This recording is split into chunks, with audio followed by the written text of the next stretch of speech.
Imagine waking up on Christmas morning to find your holiday cheer shattered by something dark and terrifying lurking in your home. These real-life Christmas horror stories will leave you questioning what might be hiding in the shadows, even on the happiest day of the year. Let's dive into the unsettling side of Christmas.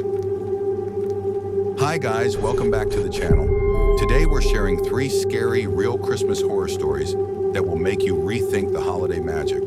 From eerie surprises to unexplainable events, these tales will make you wonder what could be lurking around your own Christmas tree. Let's jump into the darkness together. Story 1, The Santa in the Attic by Lisa Martin. My name is Lisa Martin, and this story still sends chills down my spine whenever I think about it. It happened a few years ago, and it was supposed to be a perfect Christmas. Family, friends, laughter, and the usual holiday magic. But what I experienced that year was far from magical. Instead, it was a horrifying Christmas that left me terrified and scarred. It all started on Christmas Eve. I was staying with my parents in the house I grew up in, a charming old 2-story home that always felt festive when the holidays rolled around. The house was always filled with the smells of gingerbread cookies, and the sounds of Christmas carols echoed through the halls.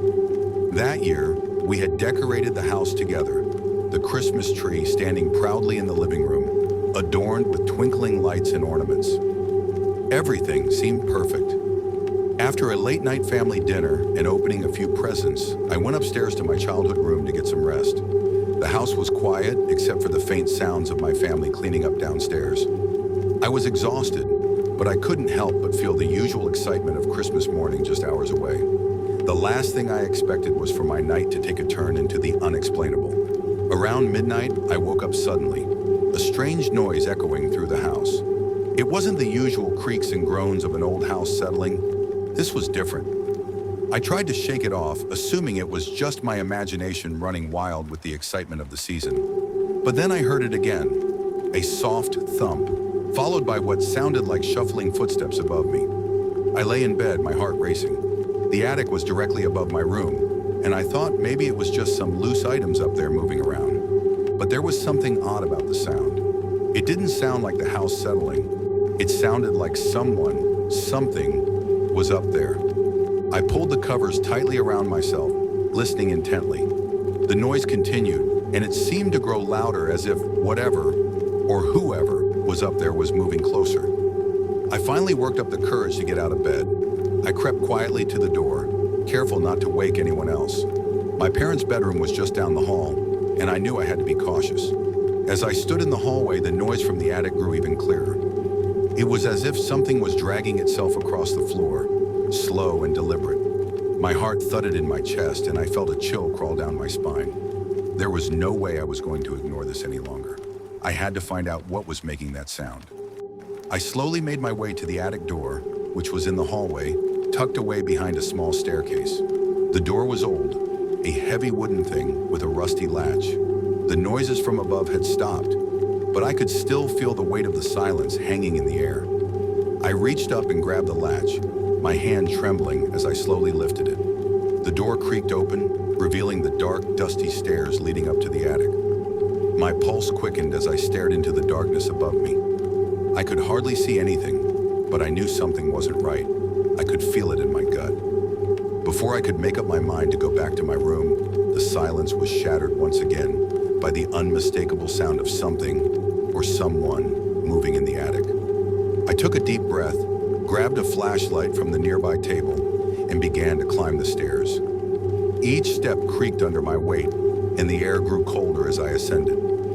I had almost reached the top when I heard a soft whisper, barely audible, but it was enough to send my heart into overdrive. Ho! Ho! Ho! I froze mid-step. The voice was low, almost a growl, and it was unmistakable. The voice of someone mimicking Santa Claus. But why would someone be up in the attic, pretending to be Santa, on Christmas Eve? With my heart racing, I reached the top of the stairs and shone my flashlight around the attic. At first, I saw nothing but piles of old boxes, unused furniture, and forgotten memories. But then, in the corner of the attic, I saw something that made my blood run cold. A figure was crouched down, hidden in the shadows. It was wearing a tattered red suit, what was left of a Santa costume. The suit was so worn, it looked as though it had been through years of abuse. But what stood out even more were the eyes. They were wide, wild, and staring right at me. I felt my breath catch in my throat. The figure wasn't moving, it was just watching me, eerily still. I didn't know if it was a person or if something darker was lurking in that attic, but I wasn't about to wait around to find out. I backed away slowly, the flashlight shaking in my hands. The figure didn't move, but I could feel its eyes following me as I turned and bolted back down the stairs. I slammed the attic door shut, my pulse racing. I didn't know what had just happened, but I wasn't going back up there. That night I tried to sleep, but I couldn't shake the feeling that the figure was still watching me from the attic. Every little noise seemed to send me into a panic, and I found myself staring at the ceiling, unable to close my eyes. The next morning I gathered the courage to tell my parents what had happened, but they brushed it off as a bad dream. "You're just tired, sweetie," my mom said, dismissing my story with a laugh. "There's no one in the attic. You probably heard the wind or something." But deep down, I knew what I had seen. I knew what I had heard. And even though my parents didn't believe me, I couldn't shake the feeling that something was still in that attic. We didn't speak of it again. But that Christmas morning, when I opened the attic door to help my parents retrieve the Christmas decorations, I found something strange. Sitting on the floor, right where I had seen the figure the night before, was a gift. It was a small wrapped box with a note attached to it. "To Lisa, from Santa." I never went back into that attic again, and the gift still sits in my parents' basement, untouched, as a reminder of the horrifying Christmas that was supposed to be full of joy. To this day, I can't explain who or what was in that attic, but I know I'll never forget the terrified feeling of waking up on Christmas morning, only to find that Christmas wasn't as magical as I thought. Story 2, The Haunted Christmas Tree by John Davis. Hi, I'm John Davis, and I still remember the Christmas that changed everything for me. It wasn't just the normal holiday traditions I had grown up with. This was something darker, something that still haunts me every year when the holiday season rolls around. I've been hesitant to talk about it for years, but I feel like it's time to share what happened. This is my story, the Christmas that I will never forget. It started like any other Christmas. I had just moved into my first apartment after graduating from college, and I was excited to make the place feel like home. The apartment was small, but cozy, perfect for someone living alone. With Christmas approaching, I was looking forward to spending the holiday with a few close friends and maybe inviting some family over. I had big plans, the kind of plans you always have when you're young and hopeful. The first thing I did after settling in was get a Christmas tree. I didn't have much furniture, but I had a tree to bring some holiday spirit into my life. I bought it from a local lot, a tall and full Douglas fir. It was the most beautiful tree I had ever seen. Full branches, vibrant green needles, and the perfect shape. It was everything I wanted in a tree. And as I brought it into my living room and set it up, I felt a sense of joy wash over me. I began decorating it, hanging up lights, tinsel, and ornaments I had collected over the years. It looked perfect, and I was proud of it. That night I sat down with a mug of hot chocolate, admiring the lights twinkling on the tree. The soft glow from the ornaments filled the room, casting a warm, cozy light against the walls. It felt like the perfect holiday evening. But then, as I settled into my couch, something strange happened. A cold breeze seemed to sweep through the apartment. I brushed it off, figuring it was just a draft from an old window. But the sensation lingered. The room grew colder, and the hair on the back of my neck stood up. I got up to check the windows, but they were all tightly shut. I walked around the apartment, trying to figure out where the cold was coming from, but there was no explanation for it. My heater was running, and everything seemed normal, yet the chill wouldn't leave. I went back to the couch, trying to dismiss the feeling as paranoia. The last thing I wanted was to ruin my Christmas spirit by getting worked up over nothing. I continued to sip my drink, but the cold air seemed to follow me. It was then that I noticed something odd. The tree, my beautiful, perfect tree, had started to flicker. Not the lights, but the entire tree. The branches seemed to sway ever so slightly, as though a breeze had passed through it. But there was no breeze, and there was no reason for the tree to move. I thought I was imagining it at first, but when it happened again, I couldn't ignore it any longer. I turned off the lights, trying to see if that made a difference. But when I did, I could still feel it. The tree seemed to pulse with some kind of energy. My heart raced as I stood up to investigate. I touched the branches, but they felt colder than usual, almost unnaturally so. I stepped back, my mind racing, trying to rationalize what was happening.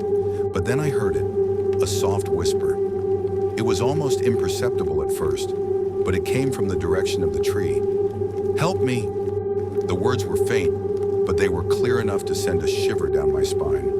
I froze, my body tense, unable to move. I looked at the tree again, convinced that I was losing my mind. But the whisper came again, this time louder, more urgent. "Help me!" I took a step back, my breath catching in my throat. My mind raced to understand what was going on. Maybe it was the stress of being in a new place. Maybe I had worked too hard that week. But I couldn't shake the feeling that something was terribly wrong. The tree. It was the only thing that had changed, the only thing that felt different. Could it be? Could it have something to do with the tree? I quickly grabbed my phone and started Googling haunted Christmas tree. I know it sounds ridiculous, but in that moment, it felt like the only explanation. To my horror, I found stories about haunted trees, about spirits that were tied to the very wood they were made from. Some stories described mysterious occurrences around Christmas trees, like whispers and cold spots. Exactly what I had been experiencing. I could feel my heart pounding in my chest as I read through the stories. I couldn't believe it. I had always been a skeptic, but the more I read, the more certain I became that something was terribly wrong with that tree. I decided right then that I had to get rid of it. I couldn't keep something like that in my home, especially not with what I was hearing and feeling. As I was about to go grab my coat to get rid of the tree, I heard the whisper again. But this time, it was much clearer, much closer. "John, help me. It's too late." I spun around, my heart racing, but the room was empty. The tree was still. The air was still. But I wasn't alone. I rushed to the door and threw on my coat, ready to get the tree out of my apartment for good. I didn't even want to look at it anymore. I grabbed the tree by the base and tried to drag it outside, but it wouldn't budge. It was as if the tree had become heavier, as though it was resisting me. The more I pulled, the harder it became. I was sweating, my muscles straining against the weight of the tree, but it was like something was holding it back. It was at that moment that I heard it, louder now, coming from all around me. "John, you shouldn't have come here." With a burst of panic, I let go of the tree and ran out of the apartment, slamming the door behind me. I could hear the whispering growing fainter as I rushed down the stairs to my car, but I knew one thing for sure. The tree was never coming back inside. I didn't care what happened to it after that night. I just needed to get away. I stayed with a friend for the rest of the Christmas holiday, and I never went back to my apartment until after the new year. When I finally returned, the tree was gone. I had made sure to leave it by the dumpster, hoping someone else would take it away. But no matter how many times I tried to forget about that night, the whispers still lingered in my mind, reminding me that sometimes the things we bring into our homes aren't always as innocent as they seem. To this day, I don't celebrate Christmas the same way. I keep my holidays simple, without any large decorations, just in case the tree decides to come back. I've learned that some holiday traditions, no matter how festive, can be more than just what they seem on the surface. And as for that tree, I still wonder who or what was asking for help that night. Story 3, The Christmas Eve Visitor by Lisa Monroe. My name is Lisa Monroe, and this is a Christmas story I wish I could forget, but one that haunts me every year. I had never been one to believe in ghosts or the supernatural. I was always a skeptic, rational and grounded. But what happened to me on Christmas Eve a few years ago shattered everything I thought I knew about the world. It all started innocently enough. My family had gathered at my house for Christmas Eve, a tradition we'd been following for as long as I could remember.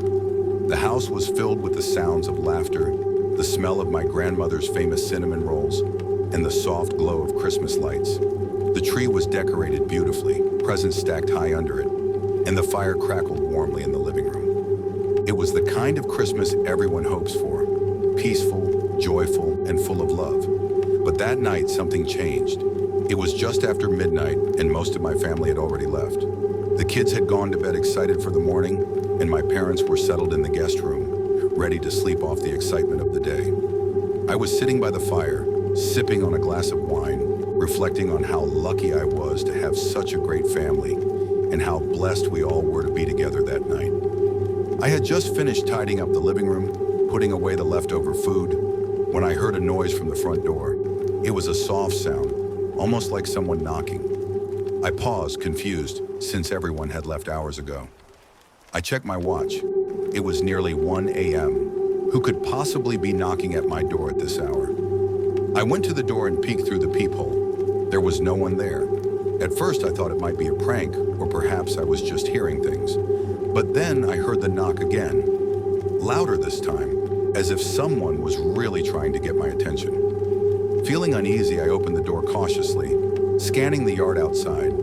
The porch light flickered on, casting an eerie glow over the snow-covered ground. But there was still no one in sight. I stepped outside, looking around, trying to figure out what was going on. The wind had picked up, and the trees swayed gently in the breeze, their branches creaking. It was quiet, too quiet. The only sounds were the distant howl of the wind and my own breathing. Then out of the corner of my eye, I saw something move. I spun around quickly, my heart racing. At first, I thought it was a shadow or just my imagination. But when I looked closer, I saw her. Standing just at the edge of my yard, a woman was staring at me. She was dressed in a thick, dark coat and a scarf, the hood pulled over her head. She was tall, but there was something strange about her posture, something unnaturally stiff.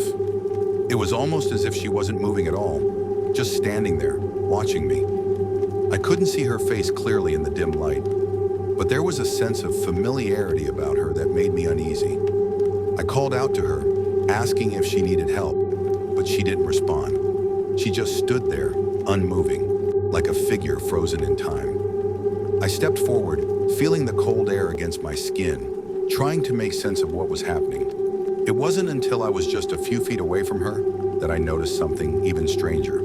The area around her, where she stood, was completely still. There was no movement in the wind, no rustling of the trees. It was as if she had created a bubble of absolute stillness around herself. Suddenly, the woman took a step forward, and I froze. Her movements were too smooth, too deliberate. It felt wrong, unnatural. My heart pounded in my chest, and I took a step back instinctively, my breath quickening. "Are you okay?" I called out again, but there was no reply. Then, as if responding to my fear, the woman finally moved closer. But this time, her face was no longer obscured by the hood, and what I saw chilled me to my core. Her face was pale, almost ghostly white, and her eyes were black. Not dark brown or blue, but completely black, as if the irises and pupils had disappeared into a bottomless void. I could barely make out her features, but there was something hauntingly familiar about her expression. Her lips were slightly parted, but no words came out. Her eyes locked onto mine, and it felt like she was searching deep into my soul, like she was reading every hidden thought I had. I was too terrified to speak or move. The cold wind picked up again, and I wanted to run back inside, but my feet felt like they were glued to the ground. The woman raised one hand, slowly, and pointed directly at me. I followed the movement of her finger, and it pointed straight at the door behind me, the door that led into my house. My heart dropped. I turned back to look at the door, and then back at the woman. In that brief moment, she was gone, vanished. 1 second, she was standing there, and the next, nothing. I rushed back inside, slamming the door behind me, my hands trembling. I checked the locks twice just to be sure. I sat down, trying to make sense of what had just happened. Was I hallucinating? Had I been dreaming? But I knew I wasn't.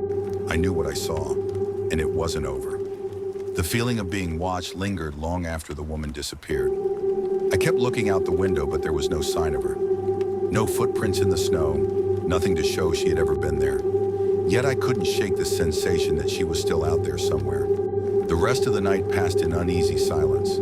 I didn't sleep much. The next morning I told my family about the encounter, but they just brushed it off. thinking I had been imagining things. But deep down, I knew it wasn't a trick of the mind.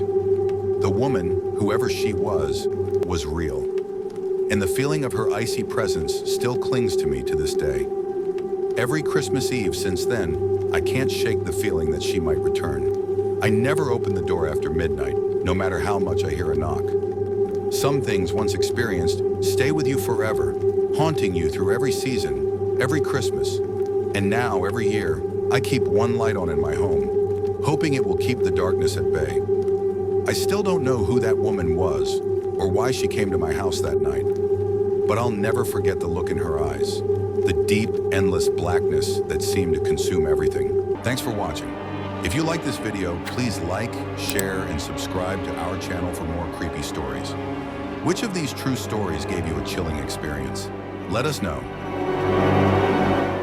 Until next time, stay curious, stay safe, and remember, sometimes the scariest stories are the ones that are real.